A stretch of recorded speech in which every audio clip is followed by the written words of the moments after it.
Hello everyone, welcome to our channel. ಇವತ್ತಿನ ದಿವಸ ನಾವು ಕಂಪ್ಯೂಟ್ರಲ್ಲಿ ಬರೋಂತಹ ಈ ಸಿಂಬಲ್, ಈ ಕಂಪ್ಯೂಟ್ರಲ್ಲಿ ಕಿಲೋಬೈಟ್ ಅಂದ್ರೇನು, ಮೆಗಾಬೈಟ್ ಏನು, ಗಿಗಾಬೈಟ್ ಏನು, ಟೆರಾಬೈಟ್ ಏನು, ಪೆಟಾಬೈಟ್ ಏನು, ಈ ಥರ ಕ್ವಶನ್ಸ್ ಬರ್ತಾನೆ ಇರುತ್ತೆ.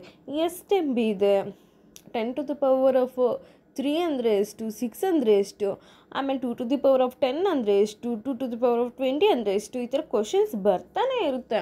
ನಾವು ಎಷ್ಟೇ ನೋಡಿಕೊಂಡ್ರೂ ಇದರಲ್ಲಿ ಕನ್ಫ್ಯೂಷನ್ ಆಗುತ್ತೆ ಅಲ್ವಾ? ಸೊ ಈ ಕನ್ಫ್ಯೂಷನ್ಸ್ಗೆ ಸಾಲ್ವ್ ಮಾಡೋದಕ್ಕೋಸ್ಕರ ಈ ಟಾಪಿಕ್ನ ಇವತ್ತು ಮಾಡಬೇಕು ಅಂತ ಡಿಸೈಡ್ ಮಾಡಿದೆ. ಓಕೆ, ನಮ್ಮೆಲ್ರಿಗೂ ಗೊತ್ತಿರುವಂತಹ ವಿಚಾರ ಏನಂದರೆ 1 ಕಿಲೋಬೈಟ್ ಅಂದರೆ 1024 ಬರುತ್ತೆ. 1 ಮೆಗಾಬೈಟ್ ಅಂದರೆ 1024 ಕಿಲೋಬೈಟ್ಸ್ ಬರುತ್ತೆ. 1 ಗಿಗಾಬೈಟ್ಸ್ ಅಂದರೆ 1024 ಮೆಗಾಬೈಟ್ ಬರುತ್ತೆ. 1 ಟೆರಾಬೈಟ್ ಅಂತ ಕೇಳಿದ್ರೆ 1024 ಗಿಗಾಬೈಟ್ಸ್ ಬರುತ್ತೆ ಅಲ್ವಾ? ಈಗಿರಬೇಕಾದ್ರೆ ವ್ಯಾಲ್ಯೂಸ್ ಏನಿದ್ರದ್ದು ಅಂದರೆ ಹೀಗೆ ಚೇಂಜ್ ಆಗ್ತಾ ಹೋಗುತ್ತೆ. ವ್ಯಾಲ್ಯೂಸ್ ಏನು ಬರುತ್ತೆ ಅಂದರೆ ಕಿಲೋಬೈಟ್ಸ್ ವ್ಯಾಲ್ಯೂ ಏನು ಬರುತ್ತೆ 10⁻³ ನಮಗೆಲ್ಲ ಗೊತ್ತು. 1000 ಅಂದರೆ ಕಿಲೋ ಅದಲ್ಲೇ ನಾವು ಲೆಕ್ಕ ಹಾಕ್ತೀವಿ. 1 ಕಿಲೋ ತರಕಾರಿ, 1 ಕಿಲೋಮೀಟ್ರು, ಎಲ್ಲದಕ್ಕೂ ಕೂಡ 1 ಕಿಲೋ ತರಕಾರಿ ಅಂದರೆ ಅದು ಗ್ರಾಮ್ಸಲ್ಲಿ ಅಂದರೆ 1000 ಗ್ರಾಮ್ಸ್ ಬರುತ್ತೆ. 1 ಕಿಲೋಮೀಟ್ರ್ ಅಂತ ತೊಗೊಂಡಾಗ 1000 ಮೀಟರ್ ಬರುತ್ತೆ.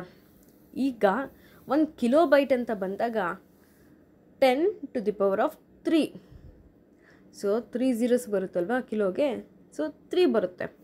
ಓಕೆನಾ? ಮೆಗಾಬೈಟ್ಸ್ಗೆ ಅದಕ್ಕೆ ಡಬಲ್ ಹಾಕಿದ್ದಾರೆ 10⁻6. ಗಿಗಾಬೈಟ್ಸು ನೀವೇನು ಮಾಡಬೇಕಂದ್ರೆ 3 ones ಟೇಬಲ್ ಚೆನ್ನಾಗಿ ನೆನ್ಪಿಟ್ಕೊಂಬಿಡಿ. 3 ones 3, 3 2s 6, 3 3s 9, 12, 15, 18, 21, 24 ಇಲ್ಲಿವರೆಗೂ ಯೋಟಾಬೈಟ್ವರೆಗೂ ಬರುತ್ತೆ. ಓಕೆನಾ? ಈಗ 1 ಕಿಲೋಬೈಟ್ ಯೂಸೇಜ್, ಬೈನರಿ ಯೂಸೇಜ್, ಇದನ್ನು ಬೈನರಿಯಲ್ಲಿ ಹೇಗೆ ಹೇಳ್ತಾರೆ ಅಂತಲೂ ಕೂಡ ಕೇಳ್ತಾರೆ. ಇದಂತೂ ತುಂಬಾ ಮುಖ್ಯ. ಒಂದ್ಸಲಂತೂ ಪೆಟಾಬೈಟ್ ಏನೋ ಕರೆಕ್ಟ್ ಆನ್ಸರ್ ಕೊಟ್ಬಿಟ್ಟು ಇನ್ನೆಲ್ಲ ಬೇರೆ ಬೇರೆ ಕೊಟ್ಬಿಟ್ಟು ಒಂದು ಕ್ವಶನ್ಸ್ ಕೂಡ ಮಾಡಿದರು ಒಂದು ಎಕ್ಸಾಮಲ್ಲಿ.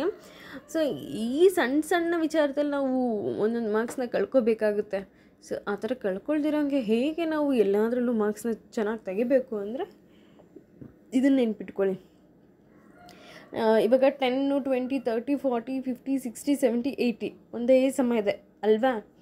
ನಮ್ಗೆ ಇಲ್ಲಿ ಕನ್ಫ್ಯೂಷನ್ ಆಗದಿರಂಗೆ ಮೇಯ್ನಾಗಿ ನೋಡ್ಕೊಬೇಕಾಗಿದ್ದು ಕಿಲೋಬೈಟ್ ಆದಮೇಲೆ ಮೆಗಾಬೈಟ್, ಮೆಗಾಬೈಟ್ ಆದಮೇಲೆ ಗಿಗಾಬೈಟ್, ಗಿಗಾಬೈಟ್ ಆದಮೇಲೆ ಟೆರಾಬೈಟ್, ಟೆರಾಬೈಟ್ ಆದಮೇಲೆ ಪೆಟಾಬೈಟ್, ಪೆಟಾಬೈಟ್ ಆದಮೇಲೆ ಎಕ್ಸಾಬೈಟ್, ಎಕ್ಸಾಬೈಟ್ ಆದಮೇಲೆ ಝೆಟಾಬೈಟ್, ಝೆಟಾಬೈಟ್ ಆದಮೇಲೆ ಯೋಟಾಬೈಟ್. ಈ ಥರ ಯಾವುದಾದ್ಮೇಲೆ ಅಂತ ನೆನ್ಪಿಟ್ಕೋಬೇಕು. ಅದಕ್ಕೆ ನೆನ್ಪಿಟ್ಕೊಬೇಕಂದ್ರೆ ಟ್ರಿಕ್ಸ್ ಏನಂದರೆ ಫಸ್ಟು ಕಿಲೋಬೈಟ್ಗೆ ಕೆ ಬರುತ್ತೆ, ಮೆಗಾಬೈಟ್ಗೆ ಎಮ್ ಬರುತ್ತೆ, ಗಿಗಾಬೈಟ್ಗೆ ಜಿ ಬರುತ್ತೆ, ಟೆರಾಬೈಟ್ಗೆ ಟಿ ಬರುತ್ತೆ, ಪೆಟಾಬೈಟ್ಗೆ ಪಿ ಬರುತ್ತೆ. ಈ ಥರ ಬರುತ್ತೆ ಅಲ್ವಾ?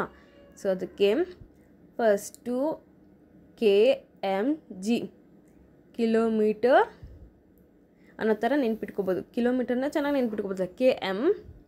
KMGT ಮಾಲ್ ಎಲ್ಲ ಬರುತ್ತಲ್ವ ಹಾಗೆ KMGT PEZY ಪೆಝಿ, KMGT ಪೆಝಿ ಅಂತ ನೆನ್ಪಿಟ್ಕೊಳ್ಳಿ. ಎಷ್ಟು ಈಸಿ ಅಲ್ವಾ? ಈ ಥರ ನೆನ್ಪಿಟ್ಕೊಂಡ್ಬಿಟ್ರೆ ಎಲ್ಲನೂ ಕೂಡ ಈಸಿ ಆಗುತ್ತೆ. ಯಾವುದಾದ್ಮೇಲೆ ಯಾವ್ದು ಬರುತ್ತೆ ಅಂತಲೂ ನೆನಪಿರುತ್ತೆ, ಯಾವುದು ವ್ಯಾಲ್ಯೂ ಯಾವುದಾದ್ಮೇಲೆ ಎಷ್ಟು ಬರುತ್ತೆ ಅಂತಲೂ ನೆನಪಿರುತ್ತೆ, ಬೈನರಿ ಯೂಸೇಜ್ ಕೂಡ ಎಷ್ಟು ಅಂತಲೂ ಗೊತ್ತಾಗುತ್ತೆ ಅಲ್ವಾ? KMGT PEZY kilometre GT PEZY. Okay friends, ನಿಮಗೆ ಇದು ಚೆನ್ನಾಗಿ ಅರ್ಥ ಆಗಿದೆ ಅಂತ ಅಂದ್ಕೋತೀನಿ. Thank you for watching the video. Bye bye.